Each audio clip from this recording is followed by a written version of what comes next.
Welcome back to another episode of Infidelity Tales Lab. We're thankful for your continued viewership. Before we begin, tell us, where in the world are you watching from? We love knowing our global reach. Now, let's dive into today's story. Chapter 1. The Foundation of Deceit. Blake Morrison adjusted his Italian silk tie as he stood before the floor-to-ceiling windows of his downtown Seattle office, watching the morning fog roll across Elliott Bay. At 38, he commanded Morrison Security Solutions, a private military contracting firm he'd built from nothing after leaving the Rangers 10 years ago. His penetrating gray eyes and controlled demeanor had earned him respect in boardrooms and fear in back alleys across 3 continents. The intercom buzzed. "Mr. Morrison, your wife called. She wanted to remind you about dinner tonight." Blake's jaw tightened imperceptibly. Tiffany had been different lately. Distant, secretive, always on her phone. After 12 years of marriage, he knew every tell, every micro-expression. Something was coming. He'd met Tiffany Caldwell at a charity gala when she was 23, fresh from University of Washington with a marketing degree and dreams bigger than her small-town Oregon upbringing. She was beautiful in that carefully crafted way, platinum blonde hair, designer clothes, a smile that could stop traffic. Blake had been drawn to her ambition, mistaking her calculating nature for intelligence. Their early years had been a whirlwind of success. Blake's military connections and Tiffany's social climbing had created a power couple that dominated Seattle's elite circles. She'd wanted the mansion in Bellevue, the vacation home in Aspen, the yacht. Blake had provided it all, believing he was building something lasting. But Tiffany had always been hungry for more than just money. She craved attention, validation, the thrill of conquest. Blake had noticed her wandering eyes at parties, the way she flirted with younger men when she thought he wasn't watching. He'd chosen to trust rather than investigate, a mistake he was beginning to regret. That evening, Blake arrived home to their 8,000-square-foot estate to find Tiffany in the kitchen, wearing a black cocktail dress that cost more than most people's cars. She was nervous, fidgeting with her wedding ring, a tell he'd cataloged years ago. "We need to talk," she said, not meeting his eyes. Blake set down his briefcase and studied her. In his line of work, reading people was survival. Tiffany's body language screamed guilt and fear, but also something else, anticipation. "I've been thinking about our marriage," she continued, finally looking up. "About what I need to be happy." "And what's that, Tiffany?" She took a breath, as if gathering courage. "I need space to explore other relationships. I want to see other men for a while. We can still be married, still make love, but I need more." Blake's expression didn't change, but inside, something cold and final clicked into place. He'd survived Taliban ambushes, cartel assassins, and corporate boardroom backstabbing. He'd built an empire through calculated violence and unwavering discipline. But this casual destruction of everything he'd built triggered something darker. "Other men," he repeated calmly. "It doesn't mean I don't love you. But I married young, Blake. I never got to experience." "Who is he?" Tiffany's eyes widened. "What?" "The man you're already fucking." "Who is he?" Her carefully rehearsed speech crumbled. "Blake, Derek Hamilton." Blake's voice was flat, emotionless. "Your college boyfriend. The one who played guitar at that coffee shop near campus. The one you said you lost touch with when we met." Tiffany's face went white. "How did you?" "I know everything, Tiffany. The hotel receipts, the burner phone, the fact that he's been living in Portland for the past 6 months, conveniently close enough for weekend trips." Blake stepped closer, and she instinctively backed against a marble counter. "The question is, did you really think I was stupid enough not to find out?" "Blake, please. You want to see other men?" Blake's smile was razor thin. "Then see them." Without another word, he walked upstairs to their bedroom and began packing a single suitcase. Tiffany followed, tears streaming down her face, but Blake ignored her pleas. He took only what he needed, some clothes, important documents, and a few sentimental items from his military service. "Where are you going?" she asked. "Away." Blake turned at the bedroom door. "Enjoy your exploration, Tiffany. I hope it's everything you dreamed it would be." He drove to a secure storage facility he maintained across town, one of several contingency locations he'd established over the years. Old habits from his military days. Always have an exit strategy, always have backup plans. But Blake Morrison wasn't running. He was repositioning. From his laptop in the sterile storage unit office, he accessed bank accounts Tiffany didn't know existed, activated surveillance protocols he'd installed in their home years ago for security purposes, and began making phone calls to very specific people who owed him very specific favors. Tiffany wanted to explore? He'd give her an adventure she'd never forget. By midnight, Blake had a complete dossier on Derek Hamilton. 36 years old, divorced, struggling musician who'd never quite made it beyond Seattle's bar circuit. Currently 3 months behind on rent for his dingy Portland apartment, with a gambling problem that had cost him his last real job and mounting debts to some very unforgiving people. Most interesting of all, Derek Hamilton had no idea that Tiffany Morrison was worth $30 million. Blake leaned back in his chair and smiled for the first time in weeks. This was going to be beautiful. Chapter 2. The Spider's Web. 3 days after Blake's departure, Tiffany Morrison stood in her empty mansion, staring at the note he'd left on the kitchen counter. Wire transfer confirmations in the safe. Enjoy spending our money with Derek. She'd rushed to their bank that morning, only to discover that Blake had cleaned out their joint accounts. Legally, methodically, leaving her with just a household account containing enough for basic expenses. $30 million vanished overnight into offshore holdings she couldn't touch. The panic set in when she realized the house payments, the car leases, the credit cards, everything was tied to accounts Blake controlled. She called Derek in hysterics. "Baby, slow down." Derek's voice crackled through her phone. "You're telling me your husband just disappeared with all your money?" "Not disappeared. He knows about us, Derek. He knows everything." Tiffany paced the marble foyer, her heels clicking frantically. "We need to be careful. Blake isn't. He's not a normal businessman. He's dangerous." Derek Hamilton sat in his cramped Portland apartment, trying to process this information.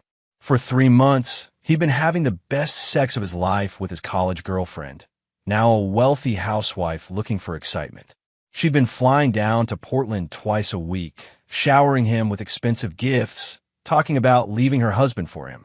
He'd never asked too many questions about Blake Morrison. All he knew was that the man was older, successful, and apparently oblivious to his wife's affair. Derek had actually felt a little sorry for the guy. "So what happens now?" Derek asked. "I don't know. Maybe this is our chance. Maybe this is the universe telling us to be together." Derek looked around his shitty apartment, at the overdue bills stacked on his coffee table, at the guitar he'd been trying to sell just to make rent.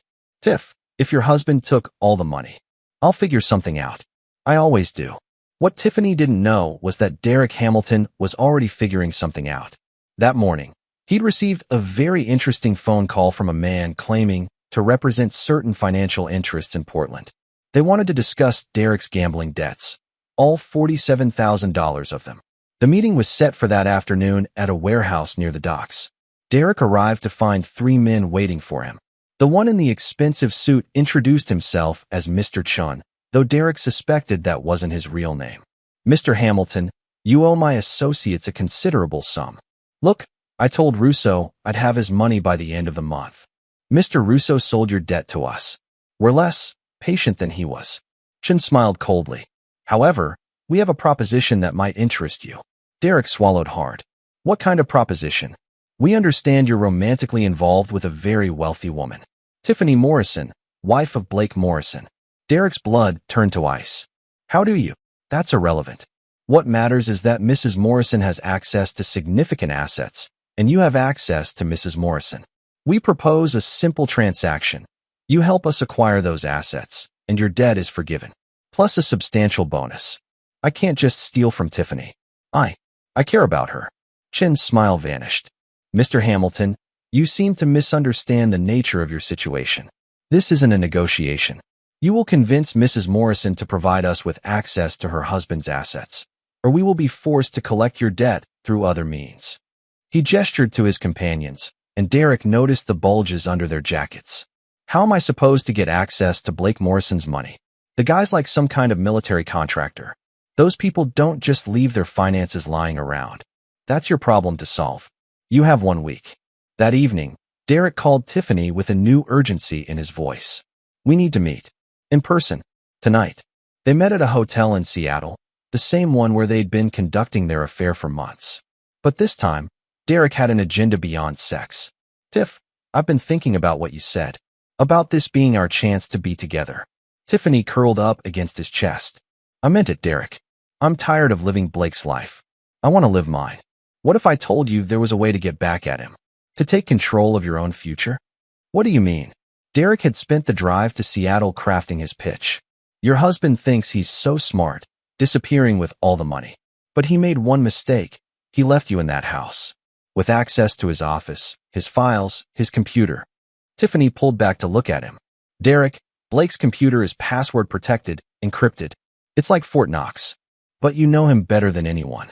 You know his habits, his passwords, his security systems. Derek's hands moved to her shoulders. We could find out where he's hiding the money. We could expose his business dealings. A guy like that, in his line of work, he's got to have secrets he doesn't want coming to light. What Derek didn't know was that every word of their conversation was being recorded through the hotel room's compromised electronics, transmitted in real time to a man sitting in a storage facility across town. Blake Morrison leaned back in his chair, listening to his wife and her lover plan to betray him. The rage he felt was cold, calculated, the kind of anger that had made him legendary among military contractors who dealt with the world's worst people. He picked up a secure phone and dialed. Rodriguez? It's Morrison. I need you to activate the Portland protocol. Yes, all of it. No, there won't be any loose ends when this is over. Through his earpiece, he heard Derek Hamilton telling his wife how much he loved her, how they'd run away together once they got Blake's money. Blake smiled in the darkness. They had no idea what they'd just set in motion. By the time Tiffany and Derek were done making plans to destroy his life, Blake had already put their destruction into motion.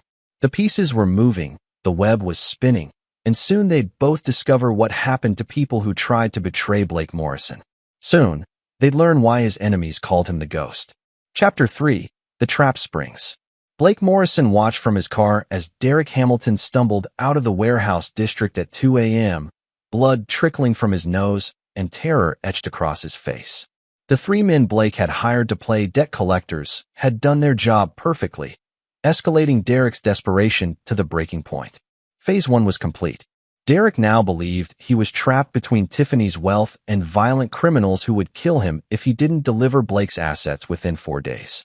What Derek didn't know was that Blake had paid off his real gambling debts months ago, then created fictional ones with fictional people who were very real former Special Forces operators. Blake drove to a secure apartment he maintained under an alias, where banks of monitors displayed feeds from every camera he'd secretly installed in his house over the years. He watched Tiffany pace the living room, phone pressed to her ear. Derek, you're scaring me. What do you mean they'll kill you? Through another feed, Blake observed Derek in his Portland apartment, surrounded by the evidence of his beating. A few carefully placed bruises that would heal in days but looked devastating in the moment. These aren't regular guys, Tiff. They're connected to serious people. They know about us, about your husband's money. If I don't give them a way to access his accounts by Saturday. Blake smiled coldly. Saturday was the timeline he'd given them. Just enough pressure to make them reckless, not enough time to think clearly. Okay, Tiffany said, her voice shaking. I'll try to get into Blake's office tomorrow. Maybe I can find something. Tiff, I love you. We're going to get through this. I love you too. Blake muted the feed and picked up his secure phone. Time to accelerate the timeline.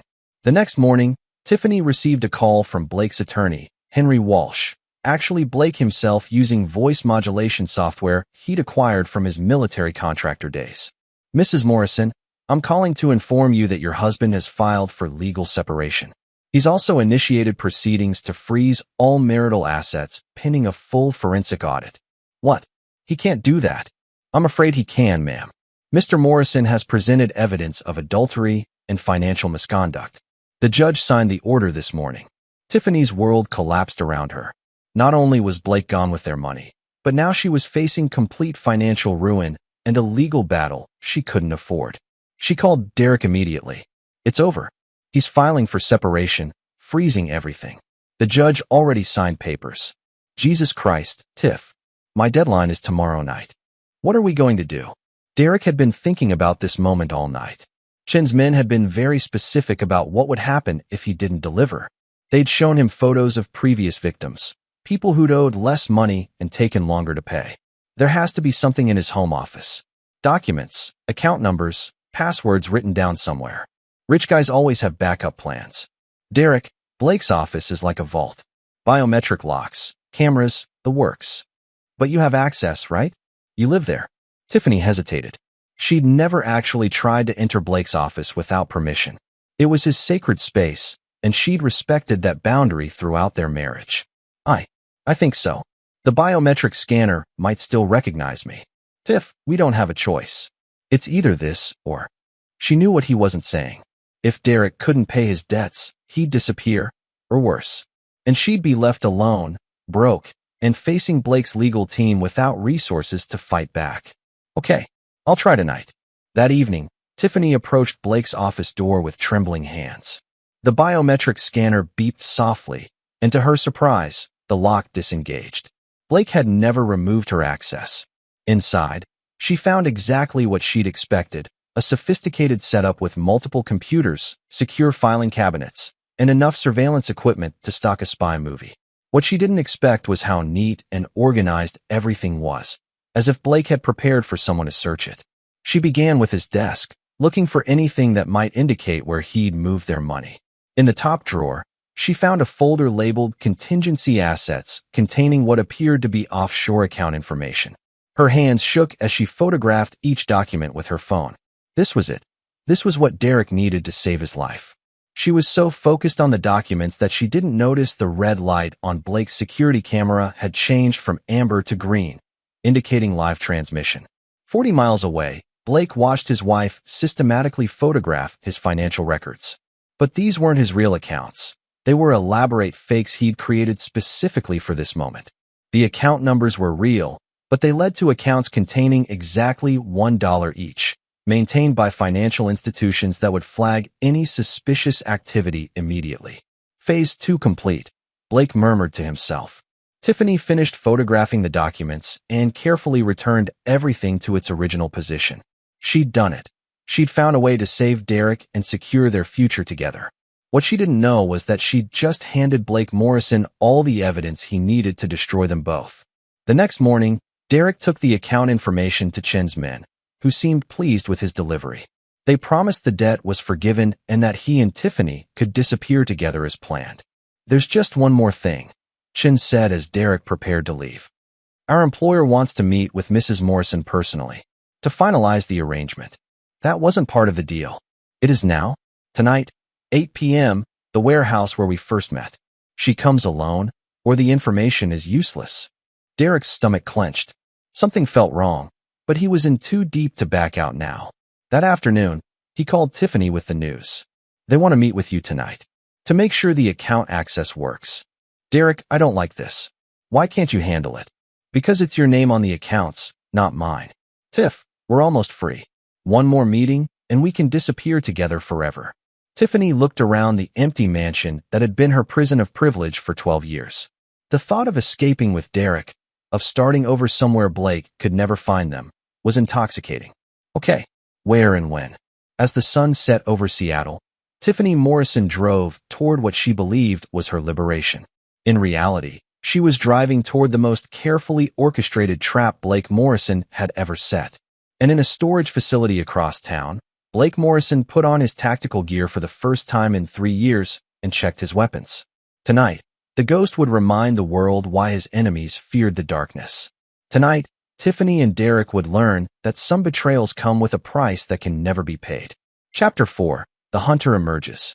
At 7:45 p.m., Tiffany Morrison sat in her Mercedes outside the warehouse district, her hands trembling on the steering wheel. The account information she'd stolen from Blake's office was in her purse, along with a pistol she'd taken from his gun safe. A .380 she barely knew how to use, but that made her feel marginally safer. The warehouse Derek had directed her to stood isolated among a row of abandoned buildings, its windows dark and unwelcoming. This was supposed to be her path to freedom, but every instinct screamed danger. She dialed Derek's number one more time. It went straight to voicemail. Inside the warehouse, Derek Hamilton was bound to a chair with zip ties, duct tape covering his mouth, watching three men who definitely weren't the debt collectors he'd been dealing with. These were different, harder, more professional. Military bearing. The leader, a scarred Hispanic man in tactical gear, spoke into a radio. Package is secure. Target approaching. Derek's eyes widened as he realized he'd been played. But by whom? And why? At exactly 8 p.m., Tiffany pushed through the warehouse's side entrance, her heels echoing in the cavernous space. Emergency lighting cast long shadows, and the smell of motor oil and rust filled her nostrils. "Hello," she called out. "I'm here for the meeting." A spotlight blazed to life, blinding her momentarily. When her vision cleared, she saw Derek tied to a chair 30 feet away, three armed men surrounding him. "Mrs. Morrison," a voice called from the shadows. Right on time. The voice was familiar, but wrong somehow, distorted through an electronic modulator. A figure stepped into the light, dressed in black tactical gear, face hidden behind a military-grade mask. "Who are you? What do you want?" "I want to discuss your theft of classified financial information from Blake Morrison's private office." Tiffany's blood turned to ice. "I don't know what you're talking about. The account numbers in your purse say otherwise." The masked figure gestured to one of his men, who approached Tiffany with mechanical precision. "You see, Mrs. Morrison, your husband's business involves some very dangerous people. The kind who don't appreciate security breaches." As the man reached for her purse, Tiffany pulled out the .380, her hands shaking violently. "Stay back. I have a gun." The masked figures didn't even flinch. The leader actually chuckled, a cold, electronic sound. "That's Blake's backup piece. .380 Smith & Wesson bodyguard. 7 rounds, assuming he kept it loaded. Tell me, Tiffany, do you even know how to take the safety off?" Tiffany looked down at the weapon in confusion. There was a switch near the trigger guard, but her hands were shaking too badly to manipulate it properly. "I thought not." The leader nodded to his men. "Disarm her." Before Tiffany could react, the nearest operative had the gun out of her hands and her arms twisted behind her back. She was zip-tied and forced into a chair facing Derek, who was making muffled sounds of terror behind his gag. "Now then," the leader said, settling into a third chair. "Let's discuss what's going to happen next." He pulled out a tablet and swiped through several documents. Photos of Tiffany's break-in, recordings of her conversations with Derek, financial records showing her affair-related expenses. "For 3 months, you've been conducting an extramarital affair while stealing money from your husband to fund it. Hotel rooms, gifts, flights to Portland, all charged to accounts Blake Morrison worked 16-hour days to fill." "Blake left me," Tiffany protested. "He abandoned our marriage." "Did he? Or did he simply refuse to finance your adultery?" The masked figure leaned forward. "You see, Tiffany, your husband is a very thorough man. Every hotel charge, every gift purchase, every airline ticket, he documented everything. He knew about Derek Hamilton before you even reconnected with him." Derek's eyes went wide above his gag. Tiffany stared in shock. "That's impossible. Blake trusted me." "Blake Morrison trusts no one. It's why he's alive and his enemies aren't." The leader gestured to his men again. "Show them the real problem." One of the operatives wheeled out a large monitor displaying what appeared to be a government database. Tiffany's photo appeared alongside Derek's, with red text across both, "Subjects of federal investigation." "The account numbers you stole tonight aren't just Blake's personal assets. They're operational funds for Morrison Security Solutions, a company with contracts throughout the Middle East, Southeast Asia, and Eastern Europe. Some of those contracts are classified. Some involve people who kill entire families for less than what you've done." Tiffany felt her world collapsing. "I didn't know. I never meant." "Intent is irrelevant. You compromised classified financial information. Mr. Hamilton attempted to sell that information to criminal organizations. In the eyes of Blake Morrison's clients, you're both enemy combatants." The leader stood and walked to a wall-mounted weapons rack. He selected a tactical knife with practiced ease. "Fortunately for you, Blake Morrison has requested the opportunity to handle this situation personally." "Blake's here." Tiffany's voice was barely a whisper. "He's been here all along." The masked figure reached up and removed his helmet, revealing the face Tiffany had kissed goodbye 3 days earlier. Blake Morrison looked exactly the same, except for his eyes. They held a coldness she'd never seen before. "Hello, sweetheart," Blake said, his voice now unmodulated and terrifyingly calm. "Enjoying your exploration?" Derek was hyperventilating behind his gag, pulling frantically at his restraints. Tiffany couldn't speak, couldn't breathe, couldn't process what was happening. "You wanted excitement, Tiffany. You wanted to experience life beyond our boring marriage." Blake walked slowly around their chairs, the knife reflecting the harsh warehouse lighting. "I thought I'd give you exactly what you asked for." "Blake, please. I know this looks bad, but I can explain. Can you explain why you were stealing classified financial data to give to criminals?" "Because that's what Derek's new friends are. Organized crime figures with connections to terrorist organizations in 3 countries. Blake gestured to his men, who Derek now realized were actual Morrison security contractors, mercenaries who'd operated in combat zones around the world. Of course, Derek doesn't know that yet. He thinks he's being extorted by local gangsters. He has no idea that by tomorrow morning, his name will be on a federal watch list as a suspected terrorist collaborator. Derek's eyes bulged as the full scope of Blake's plan became clear. This wasn't just revenge, it was complete and total destruction. "As for you, Tiffany," Blake continued, stopping directly in front of his wife, "you're about to discover what happens when someone tries to steal from people who kill for a living." He knelt down until they were eye level. When he spoke, his voice carried the promise of violence that had terrified warlords and cartel bosses. "You wanted to see other men, sweetheart? Tonight, you're going to see exactly what kind of man you married." Chapter 5, The Education. Blake Morrison circled his captives like a predator evaluating prey, the tactical knife spinning lazily in his fingers. The warehouse had been transformed into an interrogation facility, portable lights casting harsh shadows, multiple cameras recording from different angles, and equipment that Tiffany couldn't identify but looked decidedly military. "Before we proceed," Blake said, settling into a chair facing them, "I want you both to understand exactly what you've done. Not just to me personally, but to yourselves." He nodded to Rodriguez, who activated a wall-mounted screen displaying Derek's financial records. Derek Hamilton, 36 years old, failed musician, current debt load of $47,000 to various creditors. Blake's voice carried the clinical detachment of a military briefing. 3 months ago, you were served eviction papers. 1 week later, you renewed contact with my wife through social media. Derek tried to speak through his gag, his eyes desperate. "Oh, you want to explain?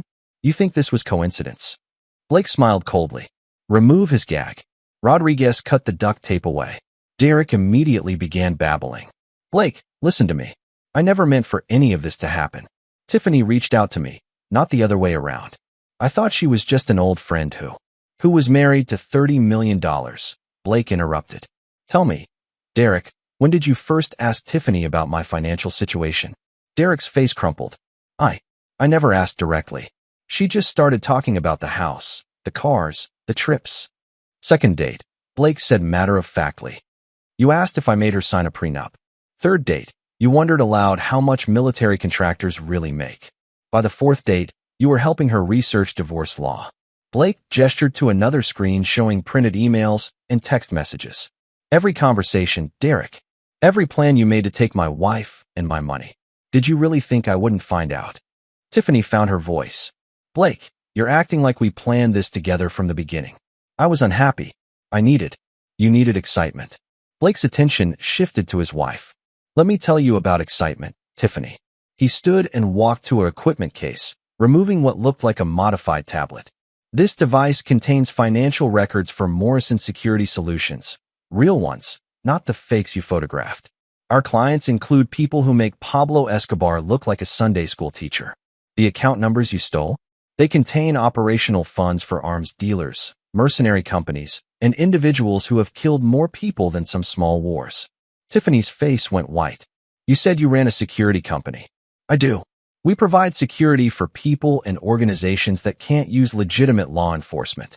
Drug cartels laundering money through offshore banks. African warlords purchasing untraceable weapons.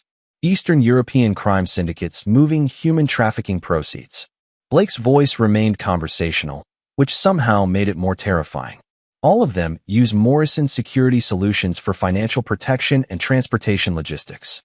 Derek was staring at Blake as if seeing him for the first time. Jesus Christ, you're a criminal. I'm a businessman who serves criminals. There's a difference. Blake returned to his chair. And now both of you have compromised classified information that could expose my clients to federal investigation. He activated another screen showing FBI case files. Derek, your gambling debts weren't to local bookies. They were to a money laundering operation run by Russian nationals. When you tried to sell my account information to pay those debts, you committed federal crimes. Espionage, money laundering, conspiracy to commit terrorism financing. Derek's breathing became rapid and shallow. I didn't know. The guys who came to see me said they were collection agents. They were my employees, following a script I wrote specifically for you. Blake's smile was razor thin. I needed you desperate enough to involve Tiffany in your problems. Desperate enough to convince her to betray me. Tiffany finally understood. This was all a setup. The gambling debts, the threats, the timeline. You orchestrated everything. From the moment you told me you wanted to see other men, I knew you'd already been seeing Derek. So I created a scenario where your affair would destroy you both. Blake leaned forward. You wanted excitement, Tiffany. How's this for exciting? He gestured to Rodriguez, who wheeled out another piece of equipment, a large plastic tub filled with water and connected to electrical cables. Derek immediately began struggling against his restraints. Oh God, no. Blake, please. I'll disappear. I'll never contact Tiffany again. I'll do whatever you want. What I want, Blake said, his voice dropping to a whisper, is for you to understand what happens to people who try to steal from me. He picked up the electrical cables, their copper and sparking slightly. Military interrogation techniques, Derek. Very effective for extracting information or ensuring compliance. Blake tested the voltage, and a blue arc jumped between the wires. Of course, at this voltage, it's not just painful, it's potentially lethal. Tiffany was crying now, mascara streaming down her face. Blake, we're married. You can't do this to me. I'm your wife. Were you my wife when you were fucking Derek in hotel rooms? Were you my wife when you stole classified information from my office? Blake's calm facade cracked slightly, revealing the rage beneath. You stopped being my wife the moment you betrayed me. He moved toward Derek with the electrical cables. Blake, stop. Tiffany screamed. I'll do anything. I'll disappear. I'll sign papers saying I never saw anything. Just don't hurt him. Blake paused. Anything. Yes. Anything. Blake set down the cables and returned to his chair. Call your sister in Phoenix. Tell her you're visiting for a few weeks. Make it sound natural. Tiffany fumbled for her phone with shaking hands. Her sister Carol answered on the second ring. Carol? It's me. I was wondering if I could come visit for a while. Blake and I are having some problems, and I need to get away. Blake monitored the conversation, ensuring Tiffany followed his unspoken script. She arranged to arrive in Phoenix the next day, telling Carol she'd be staying indefinitely. When she hung up, Blake nodded approvingly. Very good. Now Derek's turn. Derek's voice was hoarse with fear. What do you want me to do? Call your landlord. Tell him you're moving out immediately. Emergency family situation. Derek made the call, his voice shaking but believable. Blake collected both phones. Excellent. Now we can proceed to the final phase. Final phase.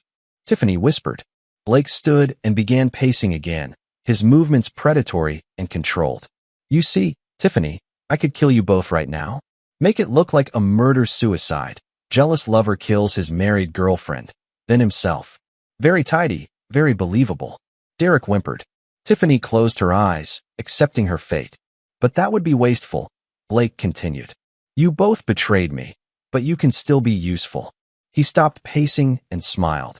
The same smile Tiffany had fallen in love with 12 years ago, now transformed into something predatory. Instead, I'm going to give you exactly what you wanted. You'll disappear together, just like you planned. You'll have freedom, adventure, excitement, everything you said our marriage lacked. Blake walked to a wall safe and removed 2 passports and a thick envelope. New identities, $10,000 cash, and bus tickets to Mexico. Congratulations, you're now criminals fleeing the country together. Tiffany stared at the documents in confusion. I don't understand. Tomorrow morning, federal agents will raid Derek's apartment and this warehouse. They'll find evidence of terrorist financing, money laundering, and conspiracy to commit espionage. They'll discover that Tiffany Morrison and Derek Hamilton are fugitives who fled to avoid prosecution. Blake's smile widened as understanding dawned on their faces. You'll spend the rest of your lives running from federal agents, organized crime figures, and anyone else who might recognize you. No credit cards, no bank accounts, no contact with friends or family. Just the two of you, on the run forever. He gestured to Rodriguez, who began cutting their restraints. But Blake, Tiffany said desperately, what about us? What about our marriage? Blake Morrison looked at his wife of 12 years, the woman he'd loved, protected, and provided for, and felt nothing but cold satisfaction. There is no us, Tiffany. There never will be again. As Rodriguez freed them, Blake added one final detail that sent chills down both their spines. Oh, and just so we're clear, if you ever try to contact me, return to the United States, or interfere with my life in any way, I'll activate certain protocols that will ensure you both disappear permanently. He moved close enough that they could smell his cologne, the same scent Tiffany had loved for over a decade. Have a wonderful life together. I hope it's everything you dreamed it would be. Chapter 6. The Vanishing Act. Dawn broke over Seattle as Blake Morrison sat in his office, watching live feeds from multiple surveillance cameras. On one screen, Tiffany and Derek stumbled out of the warehouse, clutching their fake documents and cash. On another, FBI agents prepared for coordinated raids that would find exactly what Blake wanted them to find. The beauty of the plan wasn't just in its complexity, it was in its simplicity. Every piece of evidence pointed to a real crime. The account information Tiffany had stolen was genuine, even if the accounts were empty. Derek's attempts to sell classified financial data were documented through multiple sources. Both of them had committed actual federal crimes. Blake's phone buzzed with a text from Rodriguez. Packages delivered. Both buses departed on schedule. Surveillance teams in position. Blake smiled and activated a secure video call with Agent Sarah Chun of the FBI's Financial Crimes Division, a woman who owed Morrison Security Solutions several significant favors. Agent Chun, I need to report a security breach. What kind of breach, Blake? My wife and her lover stole classified financial information from my company and attempted to sell it to organized crime figures. I have video evidence, financial records, and recorded conversations. Chen's expression grew serious. Blake, that's a federal matter. Why didn't you report this through official channels? Because I wanted to give you the chance to handle it quietly, before other agencies get involved. Blake knew exactly which pressure points to push. The information they stole involves operations in Syria, Afghanistan, and Eastern Europe. If this goes public, send me everything. How much of a head start do they have? They're currently on buses heading toward the Mexican border. New identities, cash, the full fugitive package. Blake transmitted a data packet containing carefully edited evidence. I estimate 6 hours before they reached the crossing at Tijuana. Chun reviewed the files in real time, her face growing more concerned with each document. Jesus, Blake. This is espionage-level stuff. Why would your wife? Revenge. I filed for separation when I discovered the affair.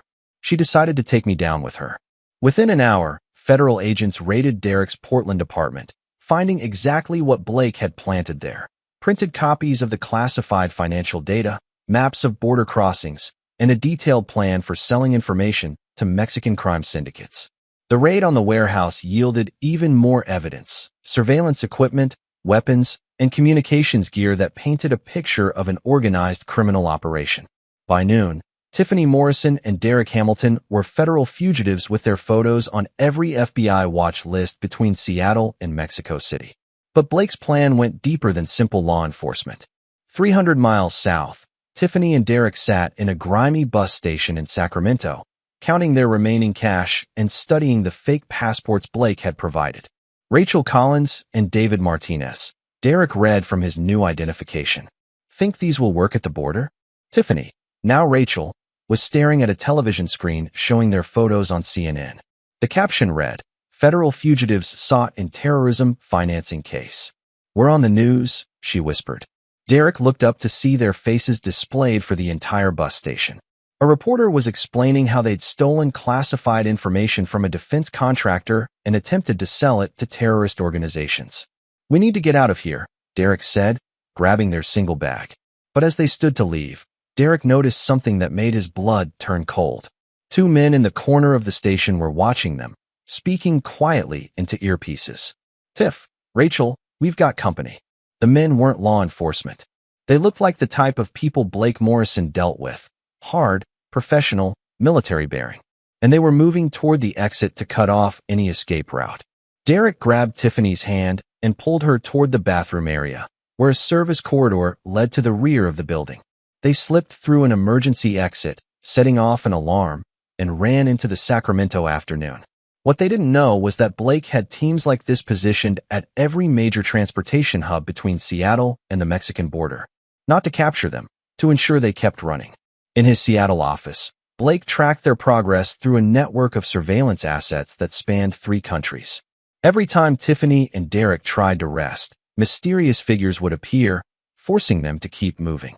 Within 48 hours, they'd abandoned the bus route entirely and were hitchhiking through Central California, sleeping in drainage ditches, and stealing food from convenience stores. The $10,000 Blake had given them was running out fast. Hotels were too dangerous, and they needed cash for transportation. By the 3rd day, they'd reached the outskirts of Los Angeles, exhausted and desperate. Derek had developed a persistent cough from sleeping outdoors, and Tiffany's carefully maintained appearance had dissolved into something barely recognizable. They took shelter in an abandoned warehouse, where Tiffany finally broke down. "This isn't what you promised me," she sobbed, her voice echoing in the empty space. "You said we'd be free. You said we'd be together." Derek tried to comfort her, but his own terror was overwhelming. "Baby, we just need to get across the border. Once we're in Mexico, we can disappear." "How? We don't speak Spanish. We don't know anyone. We're going to die out here." Derek had been thinking the same thing, but he couldn't admit it. Every time they stopped, those men appeared. Every time they tried to use credit cards or phones, federal agents seemed to materialize. It was like they were being herded toward some specific destination. That night, while Tiffany slept fitfully on a pile of cardboard, Derek made a decision that would seal both their fates. He found a working payphone and dialed Blake Morrison's private number. "Derek," Blake answered on the first ring, as if he'd been expecting the call. "How's the honeymoon going?" "Blake, please. Tiffany's sick. We can't keep running like this." "Then stop running. You know we can't." "Those men you sent." "What men, Derek?" "I sent you to Mexico with new identities and cash. If you're having problems, that's your own incompetence." Derek realized Blake was recording the conversation, ensuring that any admission of guilt came from Derek himself. "Blake, I'm begging you. Let Tiffany go. She doesn't deserve this." "Doesn't deserve what?" "The freedom she asked for? The excitement she craved?" Blake's voice carried cold amusement. "You're both getting exactly what you wanted. This isn't freedom. This is hell. Welcome to the real world, Derek. This is what life looks like for people who steal from men like me." The line went dead. Derek stood at the payphone for a long time, finally understanding the full scope of Blake's revenge. They weren't just running from the law. They were trapped in a maze designed specifically for them, with Blake controlling every exit. When he returned to the warehouse, Tiffany was awake, staring at nothing. "I called him," Derek admitted. "I called Blake." Tiffany didn't even look surprised. "What did he say?" "He said we're getting exactly what we wanted." They sat in silence as the sun rose over Los Angeles. Two people who had destroyed their lives for an affair that now felt like it had happened to different people. Neither of them noticed the surveillance camera Blake had installed in the warehouse the day before, or the fact that their location was being transmitted in real time to contacts throughout the criminal underworld. Blake Morrison was teaching them a lesson that would last whatever remained of their lives. Some betrayals echo forever. And the echo was just beginning to crescendo. Chapter 7. The Reckoning Begins. 3 weeks into their flight, Tiffany and Derek crouched in a drainage tunnel outside Tijuana, Mexico, their clothes filthy and their faces gaunt from hunger. The border was less than 2 miles away, but it might as well have been on the moon.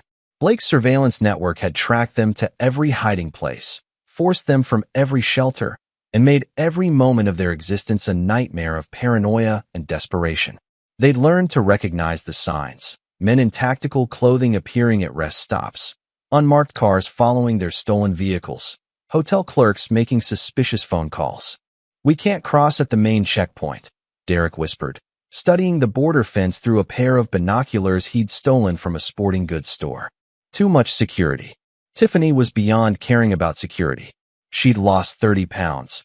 Her hair was falling out from stress, and she hadn't slept more than 2 consecutive hours and days. Maybe we should turn ourselves in, she said for the 100th time. Federal prison has to be better than this. No. Derek's voice carried the desperation of a man who'd seen what federal authorities did to accused terrorists. They'll put us in solitary for the rest of our lives. At least out here, we have a chance. What Derek didn't know was that Blake Morrison was currently meeting with Agent Sarah Chun in a secure conference room in downtown Seattle, reviewing footage of their fugitives' latest movements. They're trying to cross through the drug tunnels, Chun reported. Our assets in Mexico report they've made contact with coyotes near Tijuana.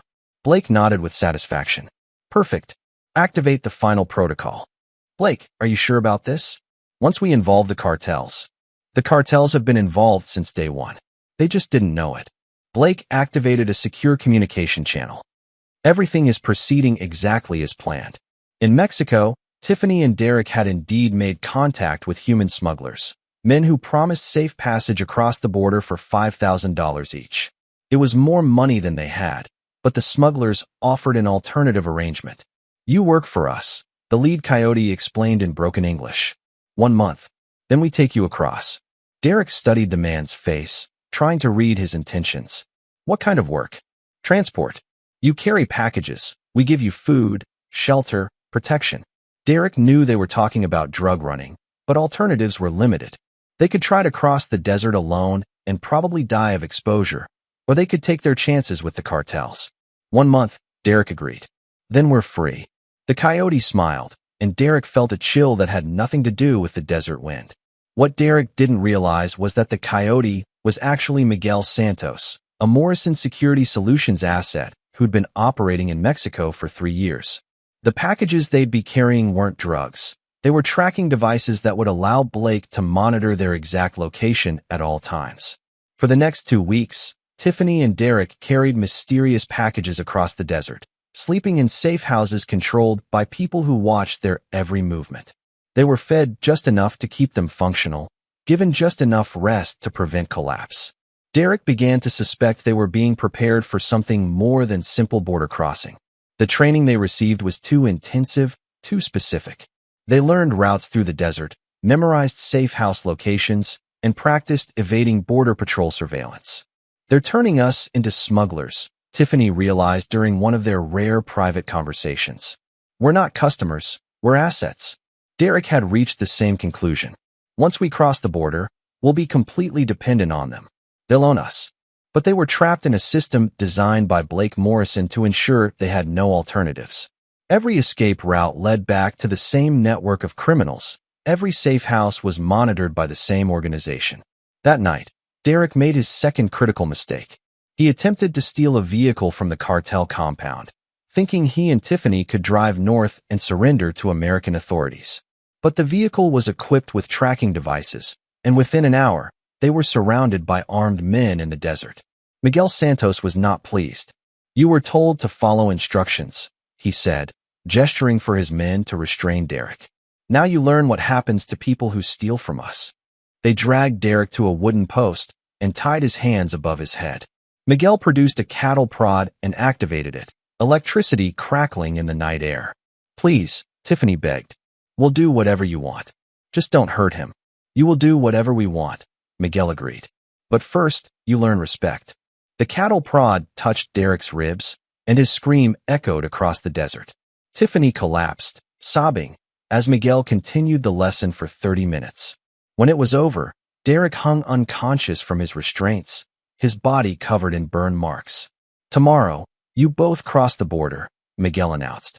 You will carry special packages to Los Angeles. If you succeed, you work for us. If you fail, he gestured to Derek's unconscious form.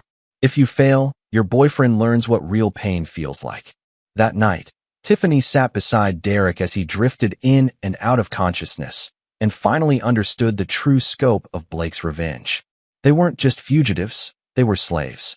Blake had sold them to people who would use them until they died, and there was no escape. 3,000 miles away, Blake Morrison reviewed surveillance footage of the evening's events with clinical detachment. Phase 3 was complete. Tiffany and Derek were now completely broken, completely dependent on criminal organizations for survival. But Blake's plan required one final element. He activated a secure phone and dialed a number in Colombia. Ramirez? It's Morrison. The American packages are ready for shipment. Yes, both of them. No, they don't know what they're carrying. Perfect. The buyers in Los Angeles are expecting delivery within 72 hours. Blake ended the call and opened a bottle of 20-year-old scotch. Tomorrow, Tiffany and Derek would unknowingly carry 20 pounds of pure Colombian cocaine across the U.S. border. When they were arrested, and they would be arrested, they'd face federal drug trafficking charges that carried mandatory life sentences. But even that wasn't the end of Blake's plan. The real buyers waiting in Los Angeles weren't drug dealers. They were federal agents who would arrest Tiffany and Derek for drug trafficking while simultaneously seizing evidence of their earlier espionage activities. Tiffany Morrison and Derek Hamilton would spend the rest of their lives in federal supermax prisons, never understanding that every step of their journey had been orchestrated by the man they'd betrayed. Blake Morrison raised his glass in a silent toast to the wife who'd wanted excitement and the lover who'd wanted money. Tomorrow, they'd get more of both than they'd ever bargained for. Chapter 8. The Final Descent. The U.S.-Mexico border crossing at dawn was a maze of concrete barriers, razor wire, and surveillance technology. Tiffany and Derek stumbled through the desert carrying backpacks that weighed 40 pounds each, their contents unknown but certainly illegal. Miguel Santos had been very specific about their instructions. Follow the designated route, avoid border patrol sensors, deliver the packages to an address in downtown Los Angeles, and wait for further orders. Failure meant a slow death in the desert. What they didn't know was that every step of their route was being monitored by thermal imaging satellites controlled by Blake Morrison's private intelligence network. Every border patrol agent they avoided, every sensor they circumvented, every safe house they reached, all of it choreographed by the man they'd betrayed. "Stop," Derek whispered, crouching behind a cluster of desert brush. Movement ahead. Through the pre-dawn gloom, they could see flashlights sweeping the terrain 200 yards ahead. Border Patrol agents conducting their morning sweep. "We're supposed to be past this point before sunrise," Tiffany said, checking the GPS device Miguel had given them. "If we're caught here." Derek knew what would happen. Miguel had shown them videos of previous smugglers who'd been captured by American authorities and then retrieved by cartel assets. The footage was educational in the most horrific way possible. They waited in the brush until the patrol passed, then sprinted across open ground toward a drainage culvert that would take them under the border highway. The backpacks felt heavier with each step, and Derek was beginning to suspect they contained more than just drugs. In a surveillance center in Seattle, Blake Morrison watched their progress through multiple camera feeds. Agent Sarah Chun sat beside him, coordinating with federal agencies on both sides of the border. "They're 12 minutes behind schedule," Chun observed. "Think they'll make the pickup point?" "They'll make it," Blake said with certainty. "They're too terrified to fail." Blake activated a secure communication channel. "Ramirez, confirm package contents one more time.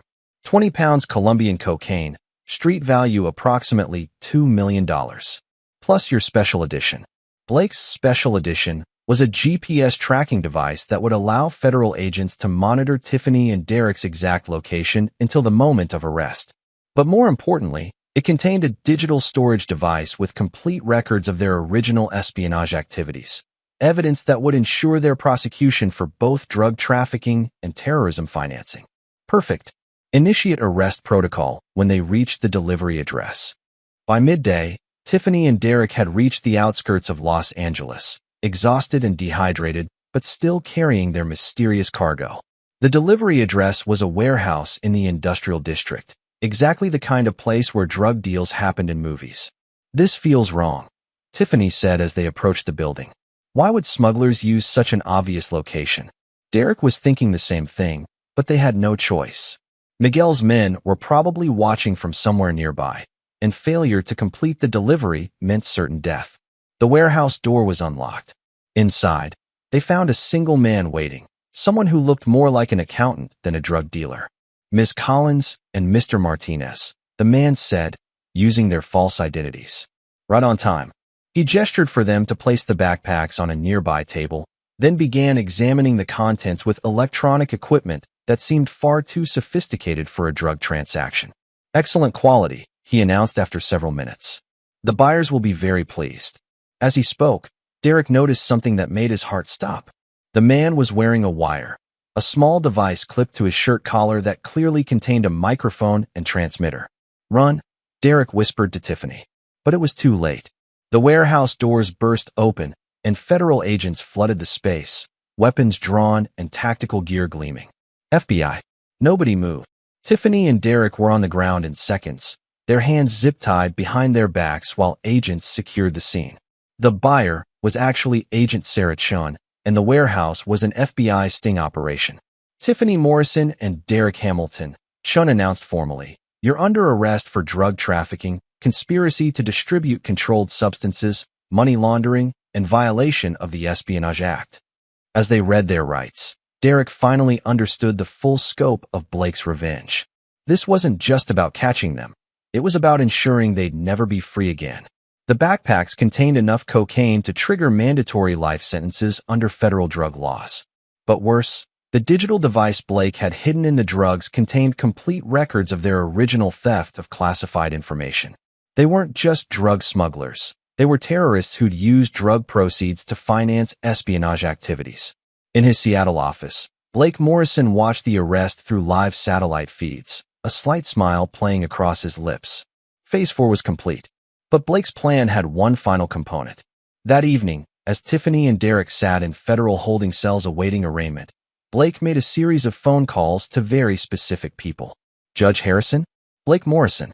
I need to discuss the Morrison-Hamilton case that's coming before your court." "Yes, I understand they're both American citizens." "No, I'm not asking for special treatment. I'm asking you to follow the law exactly as written." Blake's second call was to the federal prosecutor assigned to the case.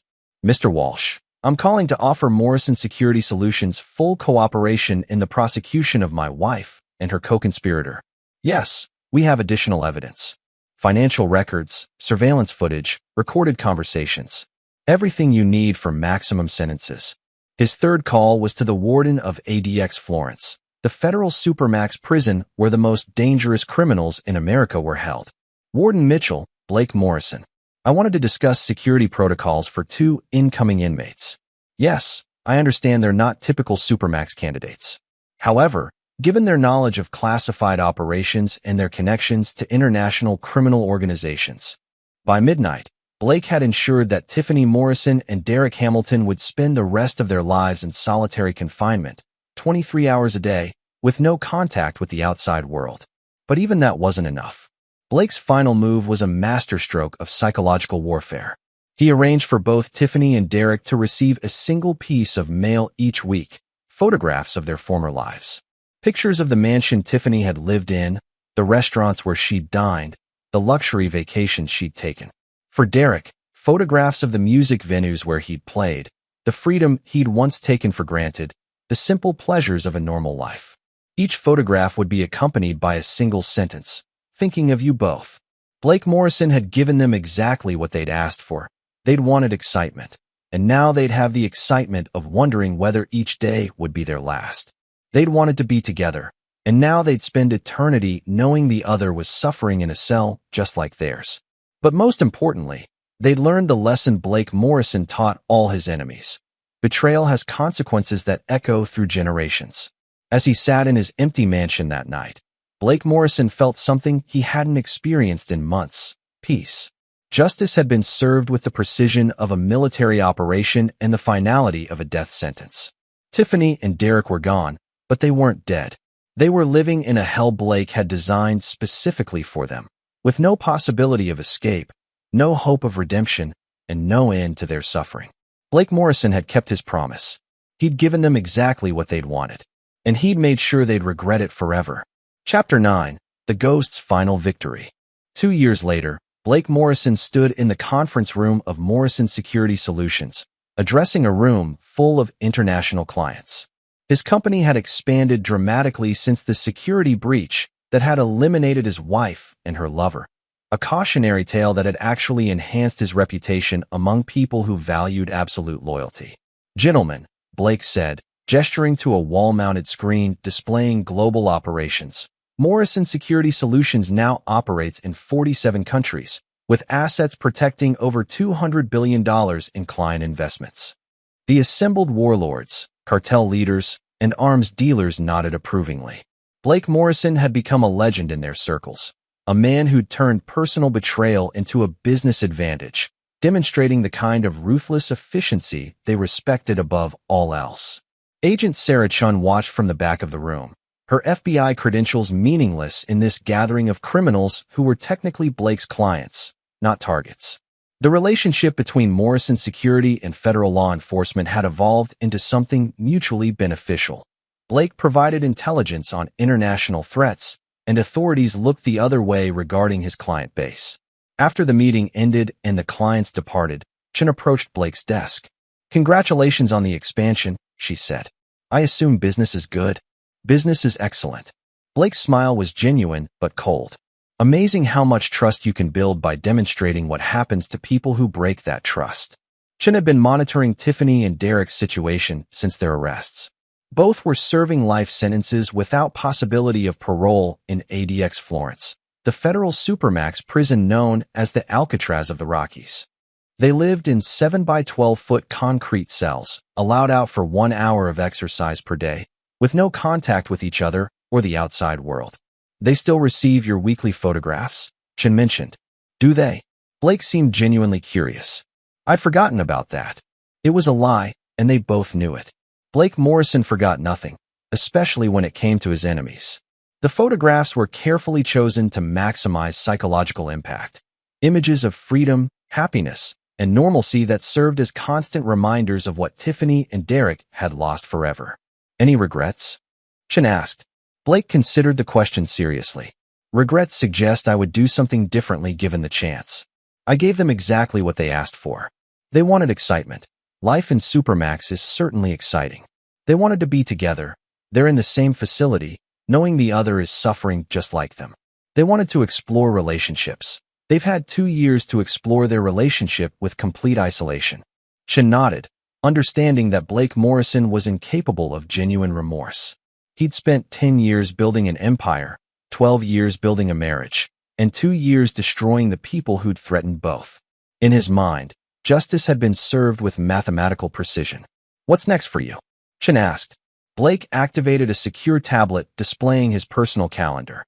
"Morrison Security Solutions is expanding into South America next month. New clients, new challenges, new opportunities to demonstrate our commitment to absolute loyalty." As Chin prepared to leave, Blake's assistant announced a visitor, a young woman in her 20s with blonde hair and an expensive business suit. "Mr. Morrison? I'm Jessica Caldwell, Tiffany's younger sister. I was hoping we could talk." Chin remained in the room, sensing this conversation might be relevant to her ongoing monitoring of Blake's activities. Jessica Caldwell looked nervous but determined. "I know what happened between you and my sister. I know she betrayed you, and I know she's in prison because of it." Blake's expression didn't change. "Your sister made choices that had consequences. I had nothing to do with her criminal activities. I'm not here to blame you. I'm here to apologize." Jessica's voice was steady despite her obvious fear. "Tiffany was always selfish, always looking for the easy way out. What she did to you was wrong." Blake studied the young woman carefully. Jessica Caldwell was everything Tiffany had once been: beautiful, ambitious, hungry for success. But there was something else in her eyes: intelligence tempered by caution, ambition balanced by respect. "Why are you here, Miss Caldwell?" "I graduate from business school next month. I've been following Morrison Security Solutions for 2 years, studying your expansion strategy, your client development model, your operational security protocols." Jessica stepped closer to Blake's desk. "I want to work for you." Agent Chin's eyebrows rose slightly. This was an unexpected development. Blake leaned back in his chair, intrigued despite himself.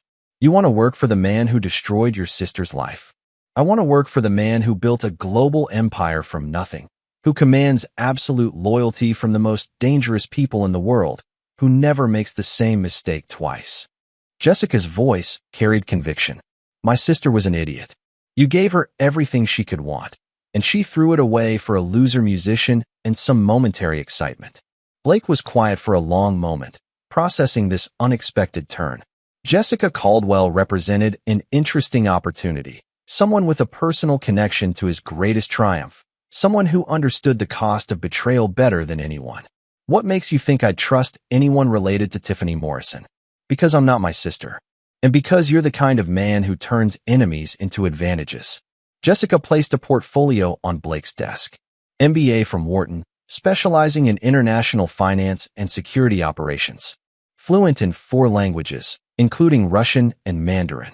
And I've spent 2 years learning everything I could about your business. Blake opened the portfolio and reviewed Jessica's credentials. Her academic record was flawless. Her recommendations were from people Blake respected, and her thesis had been on private military contracting in unstable regions, essentially a detailed analysis of his own business model. You understand what working for Morrison Security Solutions entails. I understand that your clients are criminals, that your operations exist in legal gray areas, and that loyalty is the only currency that matters. Jessica met his gaze without flinching. I also understand that you've built something unprecedented, and I want to be part of it. Blake made his decision with the same cold calculation he applied to all strategic choices. Trial period. 6 months. You'll start in financial operations, handling client accounts for our Eastern European assets. One mistake, one moment of disloyalty, one hint that you're anything like your sister, and you'll join her in federal prison. Jessica's smile was brilliant and predatory. I won't disappoint you, Mr. Morrison. As she left the office, Agent Chun remained behind. Hiring your ex-wife's sister? Chun shook her head. That's either brilliant or insane. Blake Morrison looked out at the Seattle skyline, watching evening shadows fall across the city he'd come to dominate. Jessica Caldwell understands something her sister never did, that betrayal has consequences that extend beyond the betrayer. She's seen what happens to people who cross me. That makes her more valuable than a dozen strangers who've only heard stories. Blake's smile was razor-thin as he contemplated the elegant symmetry of his latest move. He destroyed Tiffany Morrison and Derek Hamilton so completely that even their families now served his interests. Jessica Caldwell would become one of his most trusted lieutenants, and every day she worked for him would be another reminder to the world that Blake Morrison's reach extended across generations. Besides, Blake added, Jessica has something her sister never possessed: respect for power and the intelligence to serve it rather than challenge it. Agent Chun left the office thinking about the man she'd been monitoring for 2 years. Blake Morrison had transformed personal betrayal into professional advantage, turning his greatest weakness into his greatest strength. He'd eliminated his enemies so thoroughly that their own family members now sought his approval. As the sun set over Seattle, Blake Morrison sat alone in his office, reviewing global operations that spanned continents and commanded resources that rivaled small nations. He'd built an empire through violence, maintained it through fear, and expanded it through calculated brutality. But most importantly, he'd proven that some men were too dangerous to betray and too powerful to escape. Somewhere in Colorado, Tiffany Morrison sat in her concrete cell, staring at this week's photograph, an image of Blake and Jessica Caldwell shaking hands in his office, with a caption that read, "The family business continues." Derek Hamilton received the same photograph in his cell 3 floors below, understanding that even Tiffany's family had abandoned her for the man who destroyed them both. Blake Morrison had given them exactly what they'd asked for, and made sure they'd spend eternity regretting it. The ghost had claimed his final victory, and the echo of their betrayal would haunt them until they died in their concrete tombs, forgotten by the world